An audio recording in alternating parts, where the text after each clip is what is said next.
the famous Rav, all for the boss, Rav YY Herman. He used to have a lot of guests. A lot of poor people came to eat by him, and they smelled, and they were full of lice, and they were difficult, and they were grouchy, and they were unhappy people. And he would serve them himself. And one time, he got a new kapota on Shabbos. He got like a new bekesher or a new chalatel, or whatever they call it in where he's from. He had a new suit. And he was serving chillent to one of the people, the poor people, and he accidentally got it on the guy's finger, and the guy got so angry, he took the whole plate of chillent and he threw it on Rabbi Herman's new suit. Everybody was around, there was a lot of people there, and they all saw what happened, and they were like shocked. And the guy realized what he did, that he didn't control himself. He got up, and he was so embarrassed, he ran away. Rabbi Herman, full of chillent, took flight, chased him. The guy sees the rabbis chasing him, probably was running faster. He was screaming, wait, wait, wait, wait. Finally caught up to him. He tells him, my dear friend, don't worry about it. Come back. Don't worry, it's fine. And he coaxed him in, took a few minutes to coax him in to come back. A couple minutes later, everybody's there. The door opens up, and they see Rabbi Herman with his arm around this guy.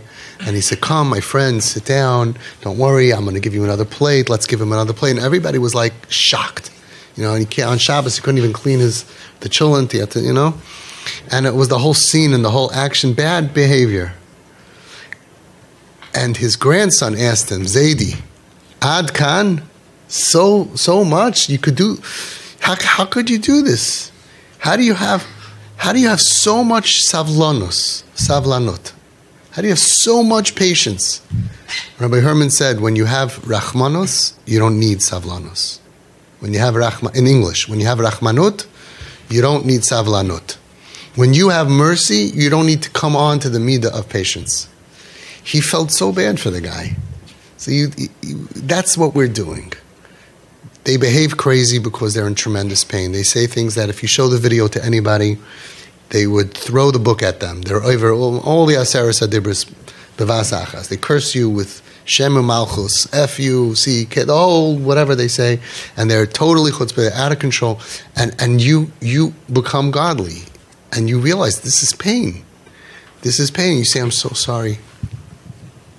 You let them finish. You don't say chutzpah. That doesn't help. This level of crisis doesn't go away if we shut them down.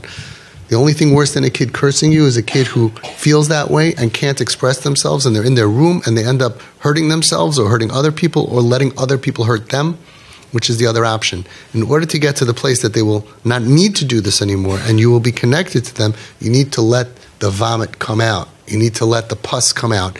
You say, just listen to it. Mahu rachum afata havirachum chanun erech apayim. You say to yourself, Hashem, I'm going in your footsteps. V'halachta b'drachav, mitzvahs asay in the Torah, the same as eating matzah. The Chazon Ish once said that to vote in Israel is a mitzvah. Sorry for my Satmar friends. So they asked him, Rebbe, Chazon Ish, a mitzvah like matzah? He said, no, like maror. It's bitter, but it's a mitzvah. What you're going through, v'halachta b'drachav, is a mitzvah. It's bitter, like maror, a bitter mitzvah. But you know how many mitzvahs asays that you get to have that regular people don't? They're gonna give you so much schar in the next world, so many mitzvahs asays, because every time you control yourself, you could daven for Klal Yisrael, you could daven for so much. First of all, someone who's getting yelled at and doesn't respond gets complete mechilas avonos. So for you, it's Yom Kippur all the time. It's still very painful, very, very painful. Let them express and look at them with compassion and say, I'm so sorry, you're right. You're right, I wasn't there for you. How do they feel? They feel because they went through stuff. They feel misunderstood. They feel that we abandoned them. It's not true. And the proof is, look, you're here. The proof that you're good parents is you're here. There were times that we abandoned. But there were times that you abandoned them. That's correct. Or even if you didn't, but they felt it. So there's a childhood trauma deep inside of them, an abandonment, a disorder, an attachment disorder. And what we're doing with this whole NKM process is we're re-hooking into them. We're hooking into them. And that's what people don't understand. What? You don't have rules, you don't have this and that. If we don't hook into them, Nothing's going to help them. And the rules, the consequences, the boundaries, none of that stuff is going to heal them. They feel unattached from us, from our community, from Hashem, from everything. So they're unhinged and they're dysfunctional and they don't see a future. You can't get angry and criticize that out of somebody. You could be right, but you're not going to be happy. The results are terrible. Oh, they need to learn consequences. They're spoiled. They're manipulators. They're in so much pain. I had somebody recently said, you know, I have to teach my son the value of $1. He has a lot of chinuch, a lot of educating for this kid. He doesn't understand the value of $1. He takes my hard-earned money, buys stuff he doesn't even see, he doesn't even use, he doesn't even this, a lot of lessons. I saw I couldn't really get through to the father because he was in pain over his money, which is painful. Hashem doesn't like to see his stuff, his Maisa Yodai gets wasted. So I said, you know, I hear you. We're going to do that. Make a list of all the things you want to teach him. He made a list. I teach him the value of $1, how to be respectful, how to care about other people, how not to manipulate for what you want, how to accept a no. Well, he had a whole beautiful list of stuff that you all want to teach your kids. I said, great. We're going to teach them all to him. But now he's suicidal. Now he's depressed. Now he's sick. I have a letter from your Rav, from your Das Torah. Chayla, you don't teach lessons. Let's get him healthy. After he's healthy and stable and functioning and happy and all, we'll teach all the lessons you want. He had nothing to answer. You're right. You don't go to the hospital and teach someone with cancer. You can't order Uber Eats 6 times a day.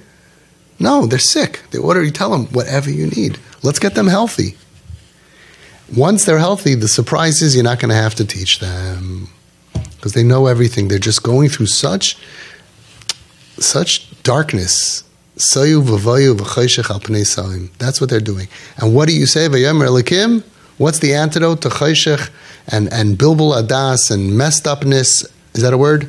And darkness and confusion. They don't know if they're right, left, up, down, day, night, straight, not straight. They don't know anything. You're there to give them the antidote. The antidote to chayshech is light. You're a source of light in their lives. You don't get upset. You have no zich. You have no self. You're there for them. It's beautiful what you're doing. It's beautiful. And you're going to end up having a very sweet kid that you didn't even realize is so sweet and caring. For the rest of their life, they're going to serve you. But we got to get that hook in. No, they need boundaries and consequences. No, once you get that hook in, it all comes on its own.